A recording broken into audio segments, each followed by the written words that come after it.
Ministério Público Federal, onde ele pediu aí o arquivamento de 2 inquéritos civil, né? Esses 2 arquivamentos são referentes, o primeiro ao Ibanez Rocha, governador do Distrito Federal, e também do Anderson Torres, né? Ex-ministro da Justiça e Segurança Pública do governo Bolsonaro e também ex-secretário de Segurança Pública do Distrito Federal. Ambos inquéritos civis foram instaurados, estavam sendo investigados ali possíveis participações tanto do Ibanez quanto do Anderson Torres nos atos do 8 de janeiro. E aí o procurador ele chegou à decisão, à conclusão que eles não tiveram participações nos atos do 8 de janeiro. Que bom, né? A verdade aparecendo, a gente precisa que realmente as medidas sejam tomadas de forma imparcial, que a justiça ela seja feita, mas dentro dos limites legais, sempre respeitando o devido processo legal. E não há respeito ao devido processo se não há assegurado o contraditório e a ampla defesa, né, pessoal? Então é bom que a gente volte à normalidade e se respeite o nosso ordenamento jurídico. Mas vamos aqui às 2 matérias. A primeira delas, MPF arquiva inquérito civil contra Ibanez sobre 8 de janeiro. Eu vi que até o afastamento do Ibanez Rocha no dia 8, na noite do 8 de janeiro, eu vi ali que foi desnecessário, foi uma medida até abusiva, afastar um governador legitimamente eleito por uma unidade da unidade da federação. E ainda mais essa unidade é a capital do Brasil, a capital federal do Brasil. O Ministério Público Federal, MPF, arquivou o inquérito civil aberto para apurar possível responsabilidade e omissão do governador do Distrito Federal Ibanez Rocha, MDB, diante dos atos em Brasília no 8 de janeiro. Em sua decisão, o procurador Carlos Henrique Martins Lima considerou que, abre aspas, sob qualquer aspecto examinado, fecha aspas, as invasões às sedes dos 3 poderes e depredações dos prédios em Brasília, abre aspas, não podem ser atribuídas ao governador do Distrito Federal, Ibanez Rocha, fecha aspas. Então é isso aí. E aí a gente não pode dar mole mesmo, tem que ficar acompanhando o tempo inteiro. Estamos aqui na torcida e nas orações para que realmente não haja injustiça com ninguém. Independente de qual pessoa seja, não podemos compactuar com nenhum tipo de ato abusivo, injusto, de perseguição, de ódio, não podemos. O Brasil democrático que nós lutamos e nós defendemos não pode ter espaço para essas coisas, né, pessoal? Então, que eu fico feliz em poder compartilhar com os senhores esse tipo de notícias. Vamos aqui então à notícia do Anderson Torres. Olha aí, a Revista Oeste está trazendo. 8 de janeiro, Ministério Público arquiva inquérito contra Anderson Torres. Não havia provas suficientes para incriminar ex-ministro da Justiça. Então vamos aqui também para a fundamentação ali do pedido de arquivamento do procurador. O Ministério Público Federal, MPF, não encontrou provas suficientes para incriminar o ex-ministro da Justiça e ex-secretário de Segurança Pública do Distrito Federal, Anderson Torres, por sua conduta nos atos de 8 de janeiro de 2023 em Brasília. O caso foi arquivado pelo procurador Carlos Henrique Martins Lima.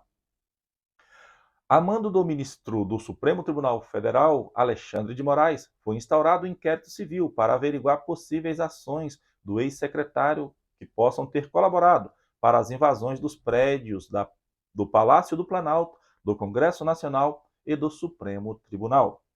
Torres chegou a ficar preso por 4 meses. Olha aí, pessoal, deixar uma pessoa presa por 4 meses. No futuro, eu não vou me furtar em ficar sempre batendo nessa tecla. Que no futuro, quando nós tivermos o restabelecimento da ordem jurídica, do nosso ordenamento jurídico brasileiro, a nossa democracia realmente voltar a ser respeitada, quem cometeu todo e qualquer tipo de crime há de ser responsabilizado amanhã. E desde então é obrigado a usar tornozeleira eletrônica. O ex-secretário continua sob investigação criminal. Moraes é o relator da ação no STF. Então é isso aí. É complicado, tá? Inclusive tem partes da fundamentação aí do procurador que ele traz trecho ali de mensagens encontradas no celular do Anderson Torres, onde ele se preocupava lá pedindo para que a força de segurança evitasse, protegesse o STF para evitar que ocorresse ali invasão na sede do Supremo Tribunal Federal. Então ele deixou bem claro nas mensagens encontradas no seu celular que uma das preocupações dele era essa, né? Então, e hoje ele continua aí sendo perseguido, sofrendo essas sanções aí, essas medidas de restrições de liberdade, que acabou por atingir toda a sua família, desestruturar o ambiente emocional, psicológico de toda a família do Anderson Torres. Mas Deus está com ele, está com a família dele, a verdade começa a aparecer e as coisas vão sendo colocadas nos seus devidos lugares. E daqui um pouco vai restar para ele aí as devidas reparações, né? Por danos morais, por danos materiais, perante a União Federal. A próxima notícia agora vem lá do Supremo Tribunal Federal, o ministro Dias Toffoli. Ele acaba de suspender a multa bilionária da Odebrecht, né? Ele já havia suspenso também a multa lá da JBS, né? Dos irmãos Wesley Batista lá, dos Wesleys. Então, assim, e aí hoje ele toma essa decisão, suspende aí mais uma multa bilionária. Multa é o acordo de leniência firmado entre a empresa e o Ministério Público Federal, homologado ali pelos tribunais superiores, e agora ele opta em suspender o pagamento desta multa. Então é complicado. Vamos dar uma olhadinha na matéria aqui. Revista Oeste. Toffoli suspende multa bilionária da Odebrecht. Vamos ver então o resumo da matéria que vem com a fundamentação do Toffoli. O ministro Dias Toffoli, do Supremo Tribunal Federal, STF, suspendeu a multa de 3,8 bilhões de reais aplicada à empreiteira Odebrecht, hoje Novo Honor, por ter praticado corrupção nos governos do PT. Porém, depois que Toffoli suspendeu uma multa de 10,3 bilhões de reais aplicada à JIF, né, empresa dos irmãos Batistas, e, em dezembro, a Odebrecht fez o mesmo pedido e foi atendida. Muito fácil conseguir as suspensões ali via STF, né?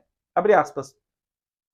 Há, no mínimo, dúvida razoável sobre o requisito da voluntariedade da requerente ao firmar o acordo de leniência com o Ministério Público Federal, que lhe impôs obrigações patrimoniais, o que justifica, por ora, a paralisação dos pagamentos, tal como requerido pela Novo Honor, fecha aspas, escreveu Toffoli na decisão com data de quarta-feira, 31. Então foi ontem, o último dia de janeiro, foi aí proferida essa decisão do ministro do STF, Dias Toffoli. E aí eu fui dar uma pesquisada, encontrei essa matéria aí, essa reportagem do Antagonista, onde ele diz o seguinte, né? Odebrecht citou Toffoli em acordo que ele agora esvazia.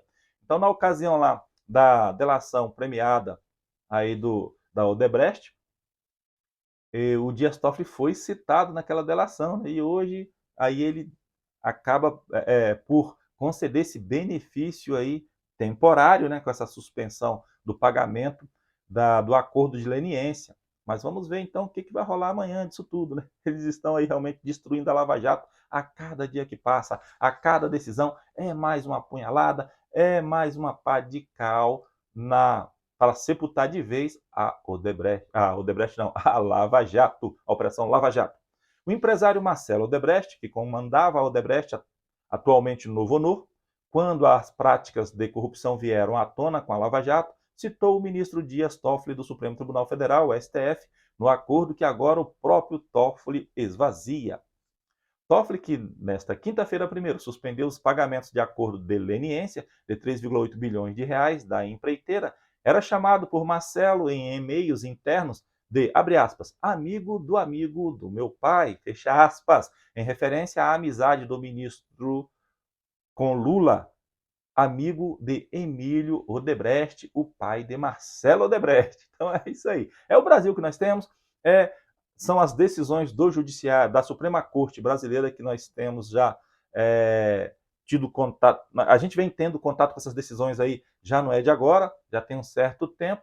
Então a gente pede a Deus aí que realmente as coisas elas voltem para a sua normalidade. Quando eu falo normalidade, é o respeito à Constituição, é o princípio da impessoalidade. A justiça ela tem que ser imparcial em todos os seus julgados. Não adianta, uma vez perdeu o princípio da impessoalidade, perdemos também toda a credibilidade que o judiciário sempre carregou ao longo da sua existência, né? Então a gente quer que o judiciário continue sendo imparcial. Ainda bem que nós temos o primeiro grau e o segundo grau, os magistrados da primeira instância e também dos tribunais, que na grande maioria continua assim exercendo a sua finalidade, o seu mistério e velando o bom cumprimento e a boa aplicabilidade das leis, tá, pessoal? Então, eu ainda tenho uma grande confiança no nosso judiciário. Repito, geralmente ali na primeira e segunda instâncias de julgamento do nosso poder judiciário brasileiro. Vamos que vai dar tudo certo, não podemos arredar o pé um minuto sequer.